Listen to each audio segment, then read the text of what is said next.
It was supposed to be an ordinary morning at Seattle Wildlife Park.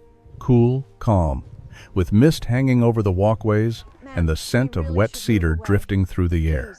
Families strolled in with steaming coffee cups and curious kids tugging at their sleeves.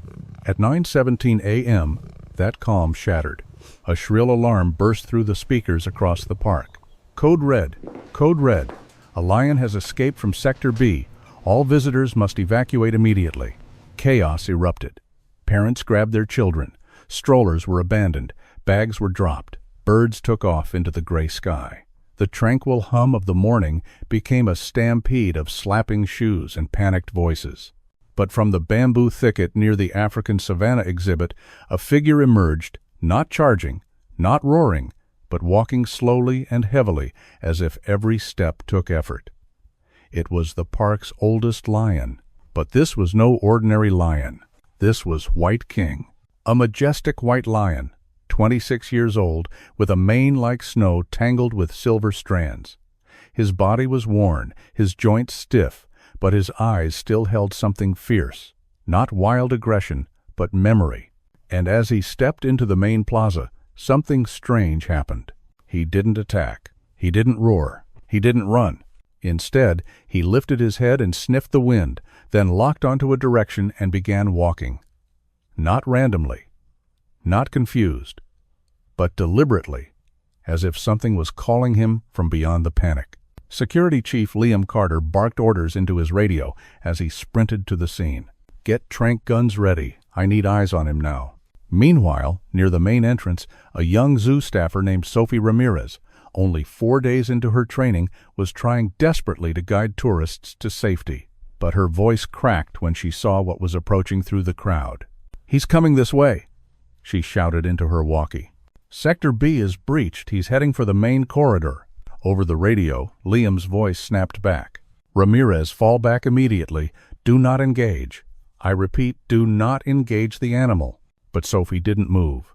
Not yet. Because something caught her attention, something the others missed. The lion wasn't charging. He wasn't looking around like a lost predator. He was following a scent, focused, steady, and walking toward someone. In the middle of all the chaos, with people screaming and running past her, one elderly woman stood still. Her gray coat fluttered around her frail frame. Her wooden cane tapped the ground once, but she didn't move. Her eyes were locked on the lion. Sophie rushed to her. "Ma'am, we need to go. You're not safe. There's a lion loose." But the woman didn't flinch. She simply tightened her grip on her cane and stared ahead with an expression that was less afraid and more like heartbreak. Recognition.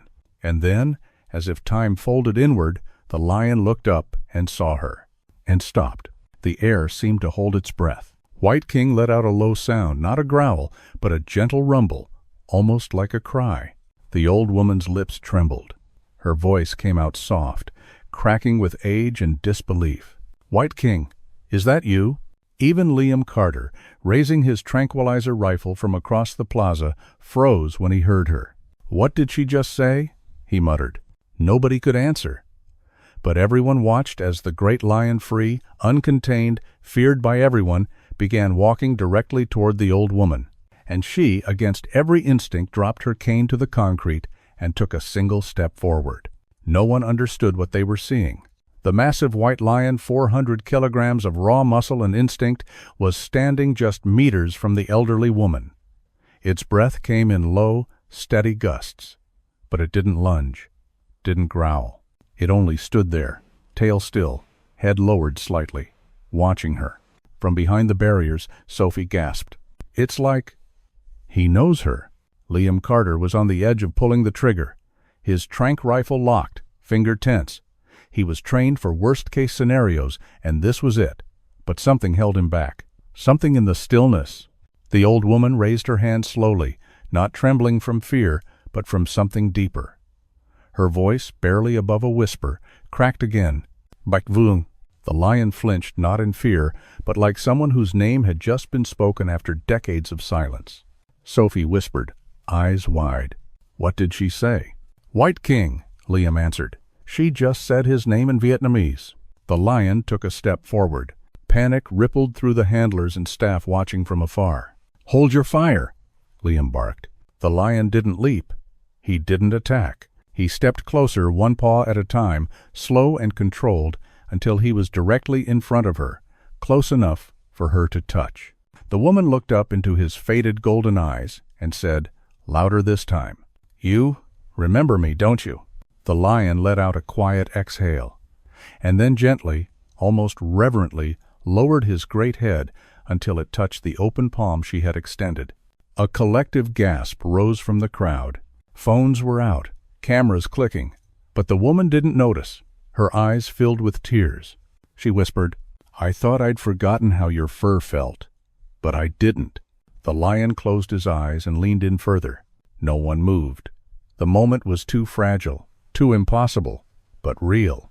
Sophie stepped closer and spoke softly into her radio. "We need to know who she is, now." Within minutes, park officials had pulled up security data. The woman had checked in under the name Margaret Doyle, age 74, visiting from Montana. No one recognized her. She wasn't staff. She had no family listed, no emergency contact. But when the park director arrived and saw the lion curled at her feet like a child reunited with its mother, he said the same thing everyone else was thinking. This isn't just coincidence. Later that afternoon, Margaret was brought inside for questioning, not interrogation, but quiet, respectful conversation. Tessa Morgan, the park's head veterinarian, sat with her. "Mrs. Doyle, do you know this animal?" Margaret nodded. "I raised him," she said, voice steady. Tessa blinked, stunned. "That can't be." White King was brought to us in 1999 from a defunct private reserve in Canada. We've had him for 27 years. Before that, his history is vague, mostly undocumented. Margaret looked down at her weathered hands. "Because that reserve was built on the land where I used to work. I was part of a wildlife research team in Montana. In 1997, I found a dying lioness in the snow. She'd been caught in a trap. Next to her was a cub, barely breathing, white, smaller than he should have been, eyes not even open." Tessa held her breath. Margaret continued, "I brought him back to the research station. No one thought he'd survive. But he did. I bottle-fed him, slept beside him. I kept him warm during the worst winter on record. He lived, because I didn't leave his side." Tessa stared at her. "But why wasn't that documented?" Margaret smiled sadly. "Because he was never supposed to be there. My permit didn't cover apex predators. If I'd reported him, they would have taken him away, euthanized him probably. So I hid him, for nearly 2 years." Tessa whispered, "So, what happened?" Margaret's voice trembled for the first time. "We were found out. The funding ended. The facility shut down. I had no way to keep him. So I handed him over not to the authorities, but to a private conservationist in Canada, a friend, someone who promised to keep him safe. After that, I never heard anything again. I thought he'd died, or forgotten." She looked up, blinking away tears. "Until today." Tessa sat back slowly, absorbing it all. Outside the window, White King was lying peacefully beneath a patch of sunlight, tail flicking gently, as if time had bent backwards, and he was a cub again waiting for his mother to return. The noise slowly faded. Phones lowered. Videos stopped recording, not because the moment had passed, but because no one wanted to break what was unfolding before them.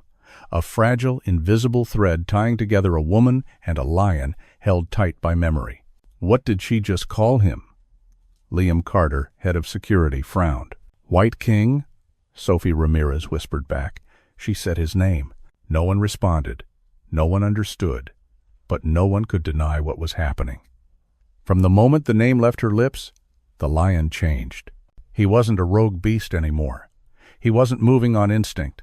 Each step now felt led by remembrance, by longing, by something older than fear. A light breeze swept through the plaza, carrying with it the scent of fallen maple leaves, damp earth, and something fainter, old perfume, clinging to Margaret's coat, the soft smell of pine wood and time. White King paused just a few steps from her. He didn't growl, didn't threaten. He lowered his head gently, and released a low sound, not a roar, but something like a call to something once familiar. "Step back, ma'am," someone shouted from the crowd. Sophie moved forward, hand reaching out to pull Margaret away. But Margaret didn't flinch. Not from fear. Her legs trembled, yes, but not from terror. It was her heart remembering what her mind could barely believe. "You don't understand," she whispered almost to herself. How does he still remember? White King took another step. Every muscle in his body was tense not to strike, but to contain his own power. Then came a quiet chuff, the huffing sound lions use when greeting those they trust. A gesture so rare, so personal, that even Liam Carter lowered his tranquilizer rifle slightly. "No way," he muttered. Margaret slowly crouched down, carefully. Her bones ached, but she extended her hand, trembling now for a different reason. And in that moment, a moment that made the entire zoo hold its breath, the white lion stepped forward, leaned in, and touched his forehead gently to her open palm, like a child returning to its mother's arms. A soft sob rose from somewhere in the crowd. Emily, the little girl watching behind the fence, murmured, "He's not dangerous. He's sad." And Sophie, once frozen in fear, breathed out, "He's come home." Not long after the astonishing reunion, when White King, the aging white lion, pressed his forehead gently into Margaret's hands amid the chaos, the entire zoo went silent in awe. This was not a confrontation between beast and human. This was a reunion. Once the situation was under control, Margaret was escorted to the Wildlife Medical Center. A special isolation room was prepared, warm, quiet, under strict supervision. Only the head veterinarian, Dr. Tessa Morgan, and senior staff were allowed in, but White King refused to be separated. He lay beside the door, his clouded eyes never straying from the woman who hadn't flinched before him. The city was stunned. The video of the encounter spread like wildfire. A wild white lion approaching a stranger and resting his head gently in her lap like a child returning to its mother. Speculation swirled across the internet. But only Margaret, and soon, the staff knew the truth. Inside that quiet room, Margaret sat under a warm lamp. Tessa sat beside her with a pen and clipboard, but neither of them were thinking about paperwork anymore. Margaret began to speak, her voice soft, as if unlocking a memory sealed by time. "He's not wild," she whispered. "He used to be. A child I raised with my own hands." Everyone in the room froze. Tessa lowered her pen. "Is that true?" Margaret nodded, slowly. And so the story began, a story she had never told anyone in nearly 3 decades. Back in the winter of 1997, Margaret was working for a wildlife conservation team in Montana. One stormy night, a call came from a remote rescue outpost. A white lion cub had been found near the body of his dead mother, caught in a hunter's trap. The cub was barely alive, shivering in the snow. She didn't hesitate. She ordered the team to bring the cub straight to her cabin, an emergency shelter that doubled as a research station deep in the woods. When the door opened, the tiny lion, no larger than a puppy, fur like snow, eyes not fully open, was handed into her arms. He was cold. Too cold. She thought he would die before morning. She named him White King, not just for his color, but as a prayer for his survival.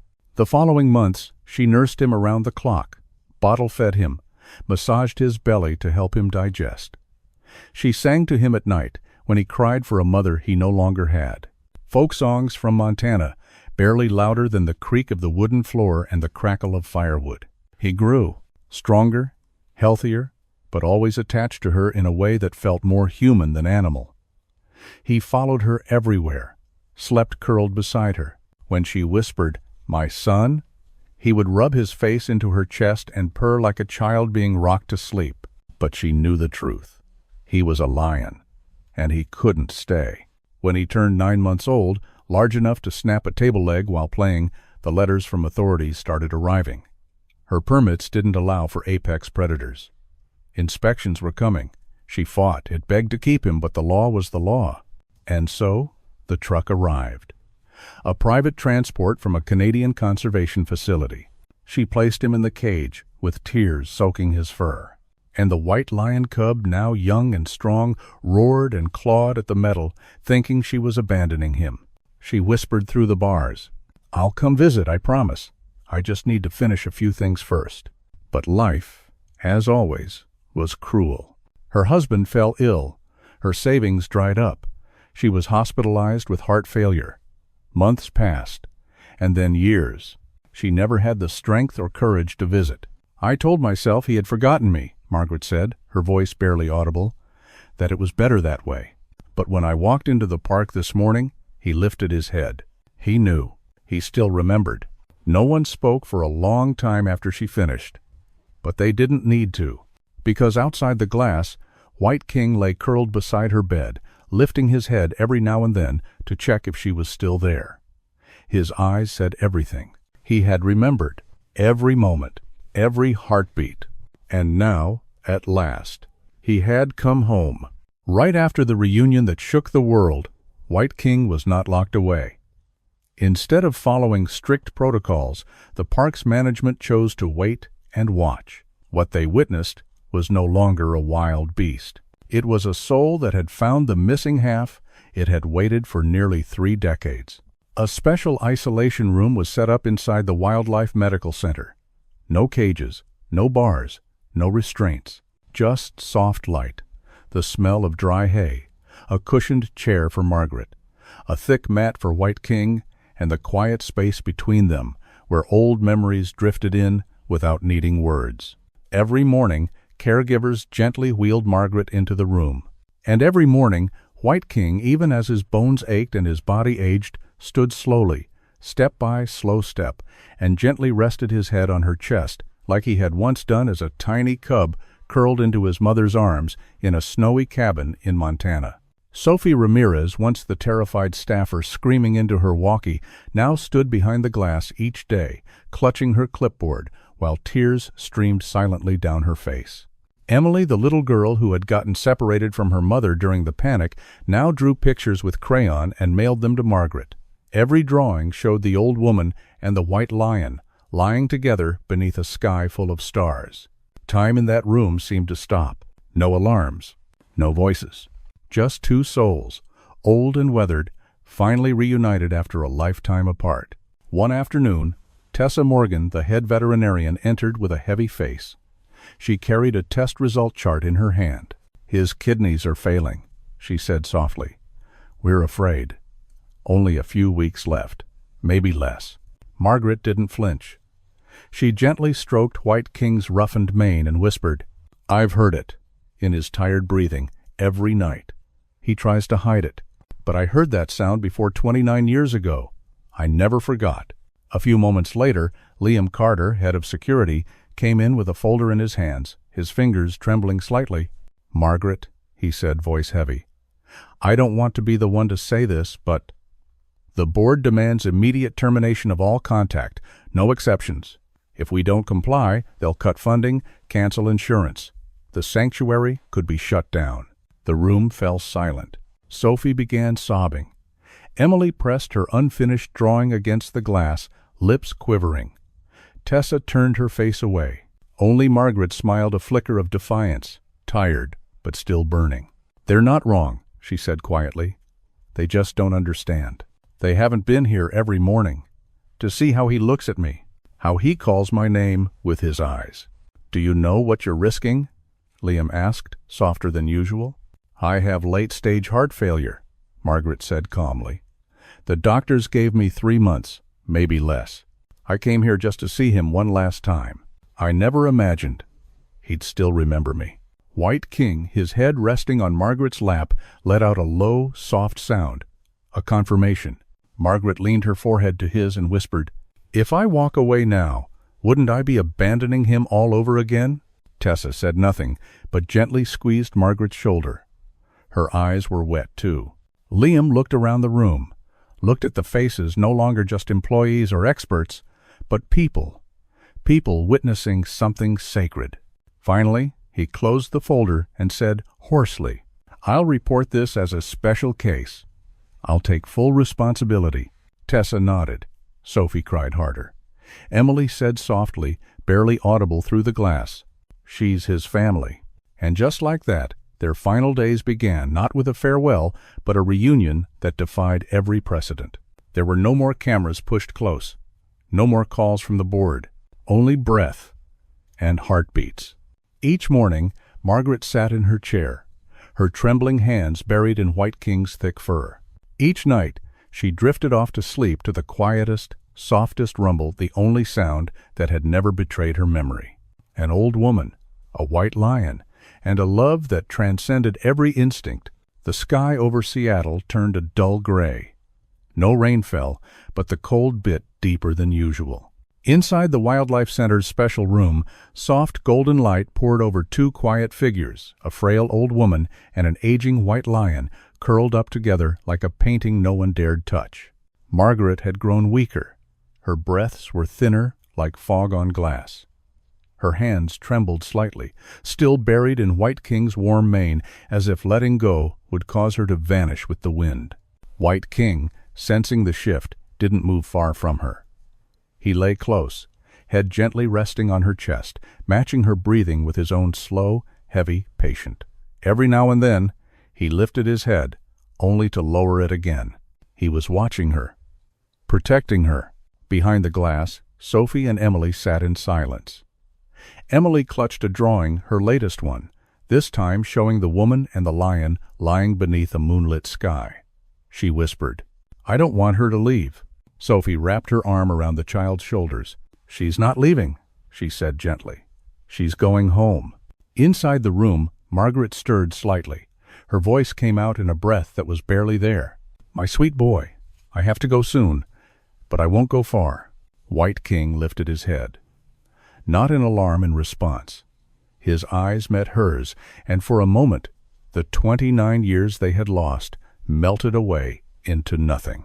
He let out a low, strange sound, not a growl, not a roar, but a mournful hum, like a child calling out in the dark. Margaret gave him a tired smile. She reached up, placed her hand on his forehead, and whispered, "It's all right now, I'm here." Outside, the machines monitoring her vitals showed her heart rate slowing. Tessa Morgan stood just beyond the doorway. Liam Carter waited at the end of the hallway, hands clenched. He didn't need to ask. He already knew. Time in the room slowed again, or perhaps it stopped altogether. Margaret turned her face toward White King one last time, smiled with everything she had left, and said, "We're home now." Then she exhaled. One final breath, light as snow falling on fur.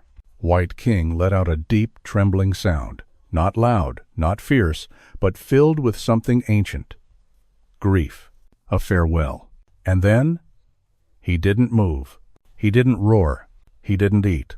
He lay there, still and silent, head resting exactly where her heart had once beat. 2 days later, White King passed away in his sleep, peacefully, without a sound. Epilogue. Where memory never dies.